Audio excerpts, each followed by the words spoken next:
Bienvenidos a Detecta Info. En el bloque del día de hoy tenemos una invitada muy especial. Ella es la doctora Gloria Paredes, es pediatra oncóloga, miembro staff de Detecta Clínica. Bienvenida, doctora. Muchas gracias, muy alegre de estar con ustedes. Doctora, nos encontramos ya en el mes de diciembre. Es un mes muy especial y es un mes donde los niños son los más emocionados. En esta oportunidad, doctora, vamos a hablar de la pediatría oncológica. En primer lugar, ¿qué es lo que abarca en sí la pediatría? ¿Hasta qué edad más o menos se puede atender o se puede considerar que una persona acuda al pediatra? Desde recién nacido, que le llamamos neonato el primer mes de nacido, luego los preescolares, escolares, hasta los 18 años. De 14 a 18 son los adolescentes y también los manejamos y estamos capacitados nosotros para atenderlos. Wow, hasta los 18. Entiendo, doctora. Y yendo más al aspecto oncológico, ¿cuáles son los tipos de cáncer más comunes que usted ve en la pediatría? Acá en este país lo que más vemos en primer lugar son las leucemias, lo más frecuente. Segundo puesto, y ha aumentado bastante después de la pandemia, son los tumores cerebrales. Y en tercer lugar ya son los linfomas, en cuarto son los cánceres a riñón y en quinto el cáncer al ojo, el retinoblastoma. Ok, doctora. ¿Y cuáles son los factores de riesgo por los cuales se generan estos cánceres? ¿Tienen que ver con la genética o con algún factor en especial? Sí. Si hablamos de hereditarios, si tienes cáncer bilateral en los dos ojitos, el retinoblastoma, entonces toda tu familia va a tenerlo, porque ese es un gen dominante. Si tienes alteraciones genéticas, eso va a originar principalmente a cáncer en cualquier parte del cuerpo, a cualquier niño. Para ello tiene que tener un buen sistema inmunológico para detectar a células anormales y las destruye su propio cuerpo y así no aparece el cáncer. Tercero, una buena alimentación. Si tenemos una alimentación saludable en base a bastante frutas y verduras, yo recomiendo siempre comer 5 frutas al día y verduras porque tienen todas las vitaminas naturales. Eso y también el zinc va a hacer que el sistema inmunológico esté fuerte y no va a aparecer el cáncer, ¿no? El tercero. Cuarto, sustancias tóxicas. A las mamás decirles que no utilicen la leña para cocinar, sobre todo en provincias, ni tampoco utilicen sustancias, los ríos que no estén contaminados por los minerales, que también son sustancias tóxicas y pueden predisponer también a cáncer. ¿Y qué cáncer nos podría generar estas sustancias tóxicas? O sea, si es con Cáncer leña, me al imagino. hígado, cáncer a la piel, cáncer al riñón, Ah, wow. cáncer al colon. Ya hay enfermedades que una persona en el transcurso de la vida eh, ingiere sustancias tóxicas, por ejemplo, ¿qué es tóxico? Los cigarros, las drogas, ¿no? El cigarro te va a producir cáncer, no a temprana edad, pero sí se está viendo muchachos que tienen ya 30 años y están padeciendo de cáncer de pulmón. Y eso fue porque en la infancia los padres tal vez Comienza. abusaron de las Si sustancias. el papá está consumiendo cigarro, ellos son fumadores pasivos. Ujú. Y si ellos crecen y encima empiezan a consumir el cigarro, ya van a ser fumadores activos. Entonces ahí aumenta el riesgo. Claro, wow, qué importante eso, Así es. porque hay mucha gente que no realmente no considera tan importante que Ujú. ser, o sea, fumador pasivo en los niños pequeñitos sea Así es. algo que influya tanto cuando van creciendo, ¿no? Así es. Y también, por ejemplo, los estrógenos. Los estrógenos se ponen las ampollas o los medicamentos, las tabletas para evitar el embarazo, y eso también te puede hacer daño para producir el cáncer de seno. Entonces, por Mm. un lado te protege para no salir embarazada, para no tener un hijo no deseado, pero por el otro lado te estás arriesgando a tener cáncer de seno. Claro, y justamente, bueno, en las adolescentes es donde Así es, porque las recomienda adolescentes usar. ahora muchas están usando lo que se pone la pastilla al día siguiente. Ujú, Y esa es una bomba de estrógenos. Y claro. no le dicen que tú usas esa pastilla, no puedes usarla de nuevo hasta acá un mes. Ujú. Y muchas veces la usas seguido. Sí, wow, qué importante, doctora, esta información. De hecho, yo creo que debería haber una forma de avisarles también por ahí a los colegios o que llegue esta información a los padres para que puedan hacerles esta recomendación a sus hijos, ¿no? Así es. Ahora, ¿cuáles son los síntomas que los niños presentan recurrentemente? Que no necesariamente tiene que ser por cáncer, pero que se tendría que estar al tanto, los más comunes, los síntomas. Empezamos por la leucemia. Como es el cáncer más frecuente, Ujú. esos niños van a tener, como la médula está ocupada produciendo blastos o células anormales inmaduras en la sangre, entonces ya no va a producir glóbulos rojos, por lo tanto va a estar pálido, con anemia, y va a tener dolor de cabeza, cansancio y mucho sueño. y palidez. Ujú. A la vez la médula le va a dejar de producir las plaquetas y entonces ese niño va a tener moretones.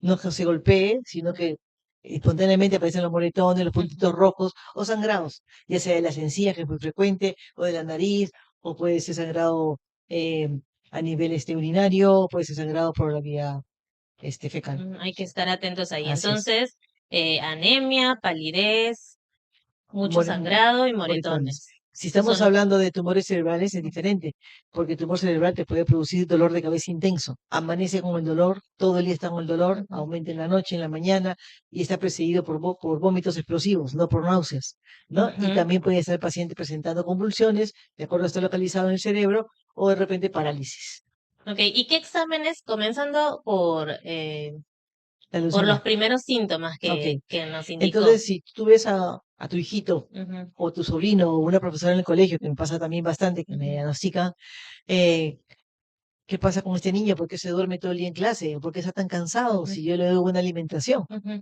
Inmediatamente llevarlo al médico y que te haga un hemograma. El En hemograma. el hemograma va a salir si hay anemia, si hay plaquetopenia y si las células anormales, que son las células de blastos, las células Ujú. inmaduras. Y los leucocitos normalmente que tienen un valor, la mayoría de casos de leucemia están aumentados. Valores de 20.000, 50.000, 100.000, no es normal. Claro, no es normal. No es Y en normal. caso de dolores muy fuertes de cabeza, ¿qué examen le Claro, podríamos hacer para hacer si esa estamos prevención? sospechando con dolor de cabeza, tenemos que ir al médico. Yo te recomiendo el pediatra en base primero, y si no, al neurólogo, y que te haga un examen neurológico para ver si ese dolor de cabeza es porque tiene antecedentes familiares de migrañas, cefaleas, o es un dolor de cabeza porque necesita lentes, Ujú. o es un dolor de cabeza porque está sospechando que hay una lesión en la cabeza, ya sea un tumor o un parásito. Entonces va a tener que Mm. necesitar una tomografía o una resonancia de portal.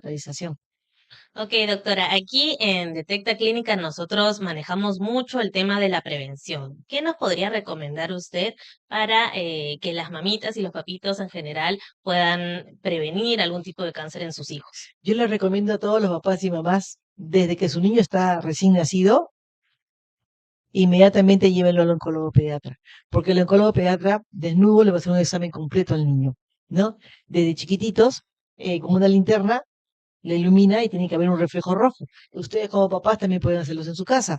Pasan en la noche cuando está el cuarto oscuro, abren el ojito, el niño ya está dormidito, abren el ojito, le pasan la linternita y tiene que ver ahí un reflejo rojo. Eso es normal.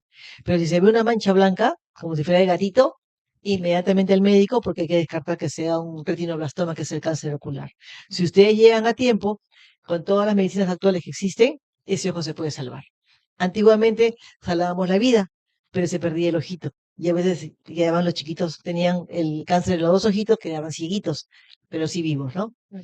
Entonces, esa es la primera instancia. Segundo, el cáncer, de acuerdo a la edad del niño, son diferentes órganos que puede ocupar.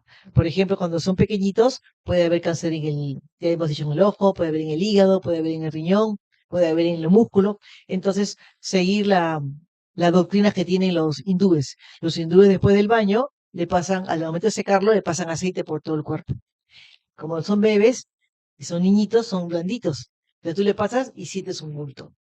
Y muchas veces ha sido la abuelita que los baña, la empleada que los baña, la mamá que los baña, el papá que los carga, que sienten el bulto. Claro. Y esto qué raro. Y ahí van al médico. Inmediatamente ir al médico, Ujú.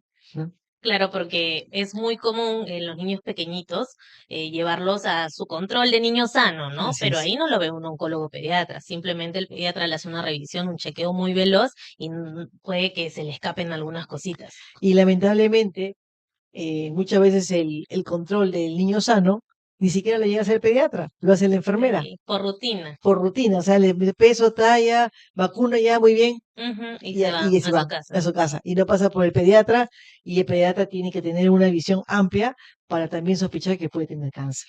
Porque a veces te llega el pediatra y el pediatra dice, me duele la barriga, le dice el niño, me duele la barriga, no quiere comer, pero la Ujú. mamá. Y el otro dice, debe ser parásitos. No, tienes que examinarlo y pedirle por lo menos una ecografía.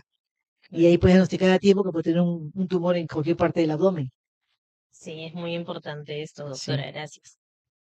A ver, vamos con la siguiente pregunta. Tenemos justamente unas preguntitas por parte del público, así que se las voy a leer. Vamos a primero escuchar a esta señora que tiene una inquietud. Veamos.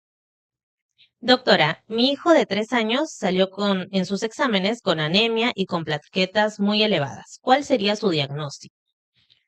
Si está si es un niño de 3 años, debe tener 10,5 más de hemoglobina. Si está menor de ese valor, entonces consideramos anemia y hay que ver qué grado de anemia tiene. Entonces tienes que ir al pediatra y tienes que ver un hemograma.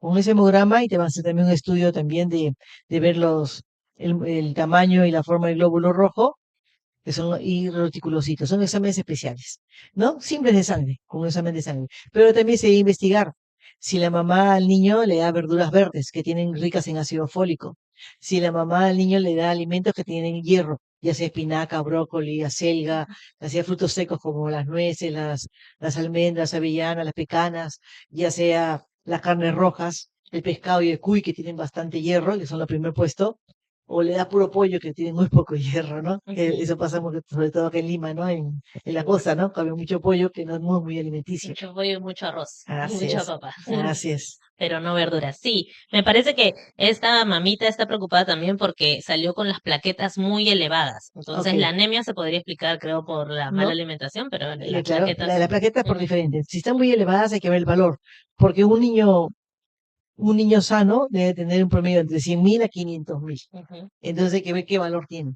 De repente en el rango ese, ella cree que no está dentro del rango 100 a 150.000, ¿no? Puede tener un poco más, no hay ujú, problema, ujú, ujú. no hay problema. El problema es cuando está menos de 100.000. Ah, ok, ok. Ahora vamos con una segunda pregunta. Mi hija de 2 años tiene tos hace un mes y no se le quita con nada. La he llevado al hospital, le doy sus medicamentos, pero no se le quita. Estoy desesperada. Le merma, pero no se quita.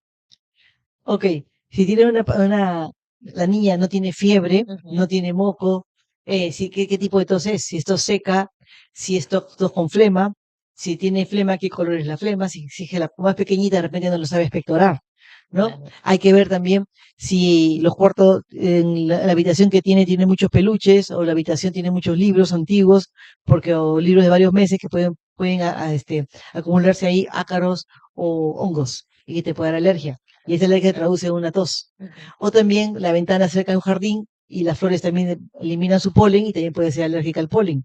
Entonces son diferentes causas. Y además vas al médico y el médico podría hacerte un cultivo de secreción faríngea, que es solamente ponen un palito con algodón, hacen cosquillitas acá en la gargantita y toman una muestra para ver si hay un germen que está siendo agresivo y que es resistente a los medicamentos que está recibiendo, ya sea antibióticos, ¿no? Ah, ok. Gracias, doctora. Gracias por darnos un contexto, por hablarnos de la pediatría oncológica, que es tan importante. Ahora, ¿nos podría dar una recomendación, una recomendación para el público, un Sí. consejo para prevenir, para cuidarse de una forma saludable y evitar el cáncer? Esta clínica, la clínica Detecta, es una clínica que se creó con una finalidad familiar, una finalidad en la cual el paciente que está sospechando que tiene cáncer o viene para detectar y ver que no tiene cáncer y prevenir, esta es nuestra misión principal, la prevención. Porque si tú previenes, ya sabes que vas a llevar una vida saludable y no vas a tener el cáncer. Ya si tienes antecedentes genéticos, ya tienes un factor, pero también tienes acá a todos los especialistas y todos los programas en los cuales se puede detectar a tiempo y fácilmente sanarse. Y para eso nosotros hemos creado folletos, por ejemplo, en oncología pediátrica el folleto se llama Preventivo Kids, y en ese Preventivo Kids está para el niño y para la niña. Y hay exámenes, que es un paquete en el cual, como oncóloga pediatra, tenemos un equipo que hacemos el examen físico, hacemos todas las preguntas, hacemos la evaluación con la linternita, vemos peso, talla, le recomendamos todas esas cosas. Ujú. Y aparte de eso, yo también en el transcurso de todo el tiempo de mi carrera de oncóloga pediatra, que son 25 años, he creado cuentos infantiles.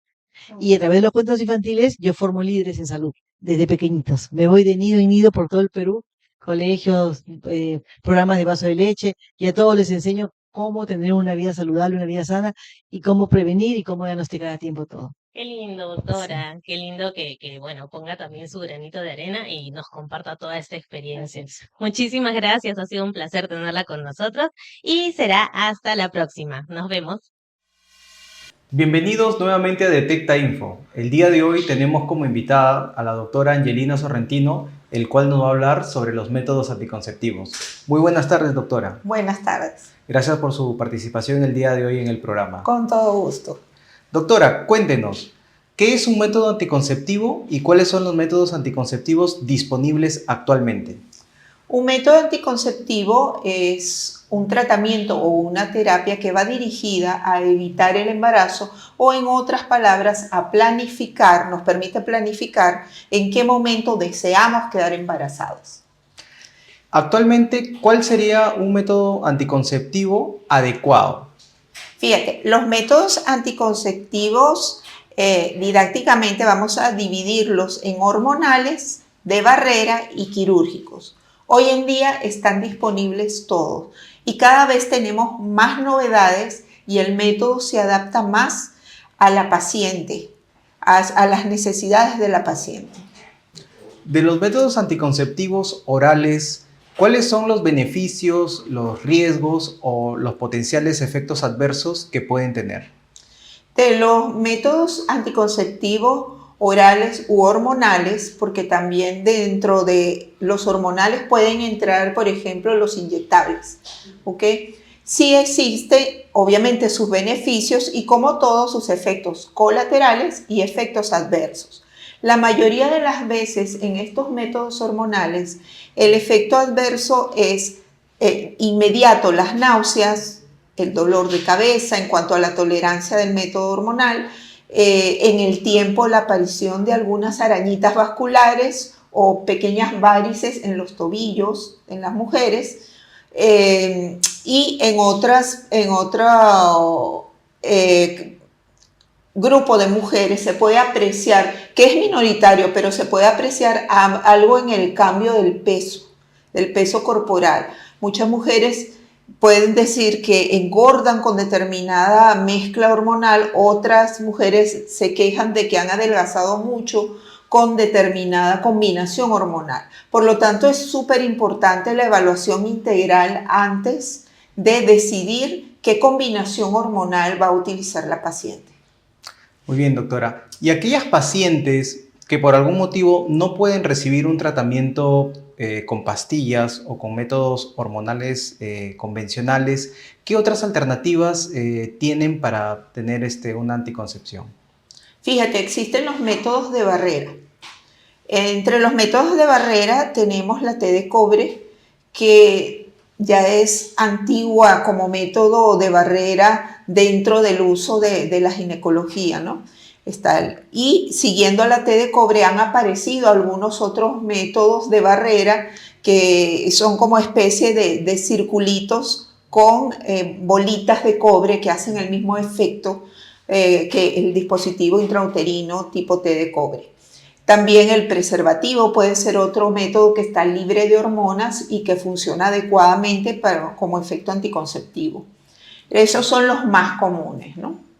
Si es que una paciente por algún motivo utiliza un método anticonceptivo de emergencia, ¿cuál es la recomendación para estas pacientes? Porque han habido casos en los cuales en la consulta manifiestan que han tenido la necesidad de tomar hasta 2 métodos anticonceptivos de emergencia en un mes. ¿Cuál sería la recomendación más adecuada? Sí, pues esto es súper importante. La pastilla anticonceptiva de emergencia es eso, de emergencia. En casos absolutamente que la paciente se vea vulnerable y no tenga otra opción que tomarse la pastilla, le dicen la pastilla del día siguiente o la pastilla de emergencia. Esta es una pastilla con alta carga hormonal, que lo que hace en el momento es bloquear el funcionamiento del ovario. Y como efecto colateral podemos tener, aparte de las alteraciones en la menstruación, crecimientos de quistes ováricos. ¿Okay? Y luego tener que nosotros someter al paciente a un tratamiento largo hormonal para volver a hacer ciclo ovárico. Entonces, no debemos confiarnos de tomo la pastilla del día siguiente y ya y no me quedo embarazada. Eso no es un método para utilizar de rutina. Es de emergencia, por ejemplo, en caso de violaciones. Entonces, obviamente, antes de que suceda un embarazo, uno afronta lo que son los efectos colaterales y resuelve la emergencia a la paciente, pero no debería ser utilizado de rutina. De rutina, ok.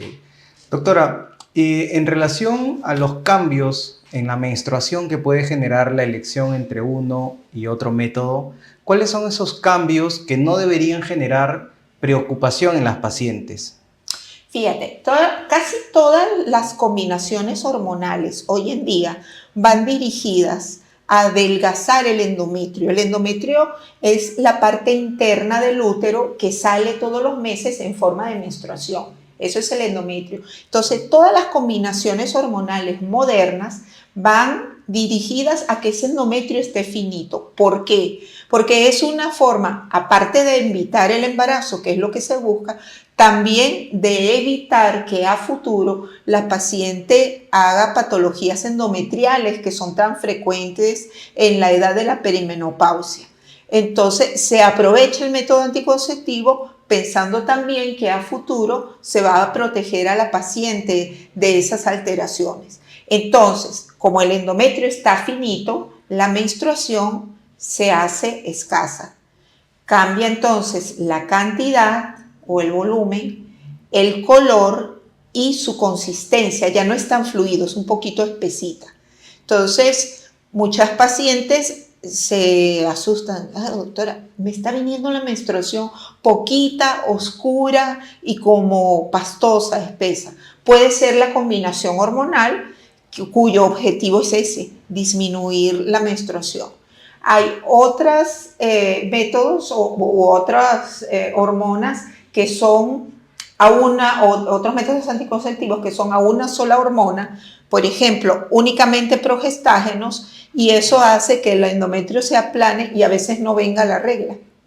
Entonces, ese tipo de anticonceptivo, que por ejemplo se utiliza mucho en mujeres que están en etapa de lactancia, aplana el endometrio y la regla no viene o viene muy, muy escasa.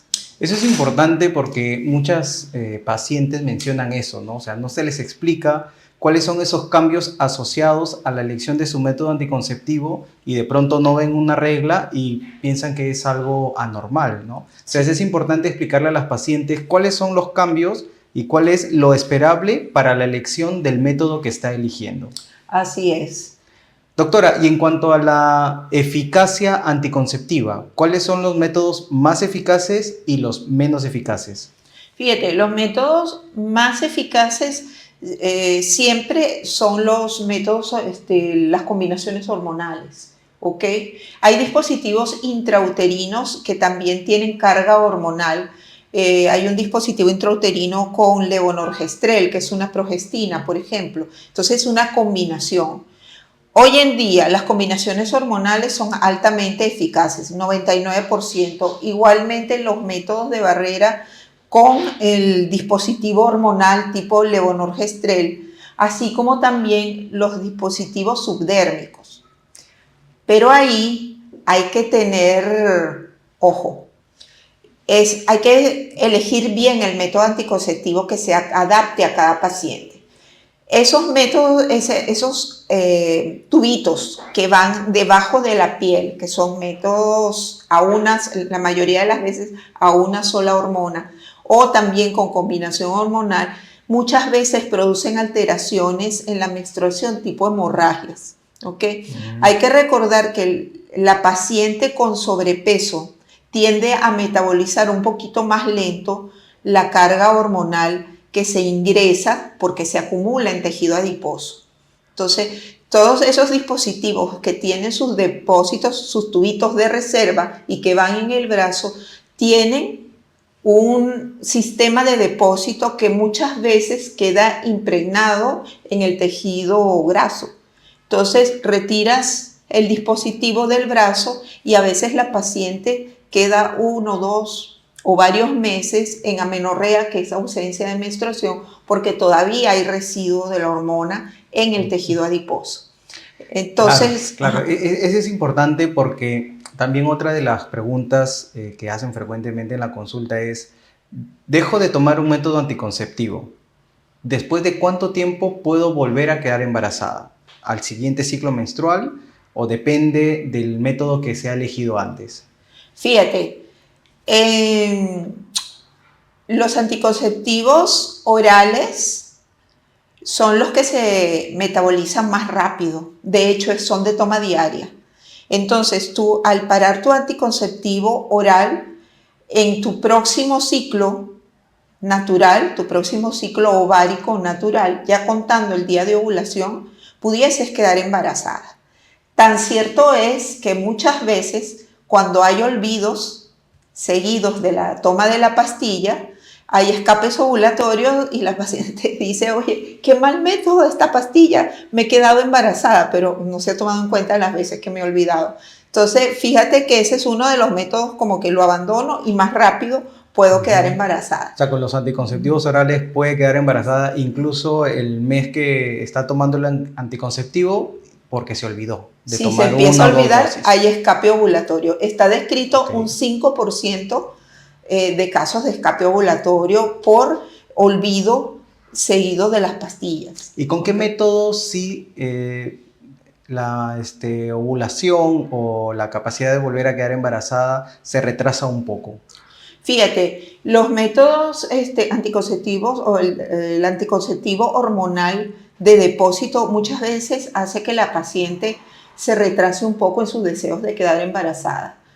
Las inyecciones trimestrales, por ejemplo, hay unas inyecciones trimestrales que se supone que en los 3 meses o 90 días la paciente ya tiene que haber metabolizado la hormona, pero resulta que eso depende de cada paciente en particular, porque si es una paciente que ha subido de peso, por X motivo ha ganado peso, aparte es sedentaria, y tiene alguna otra cosita más por ahí, alguna alteración crónica, por ejemplo una diabetes o una resistencia a la insulina, entonces esa paciente va a tardar mucho más en quedar embarazada.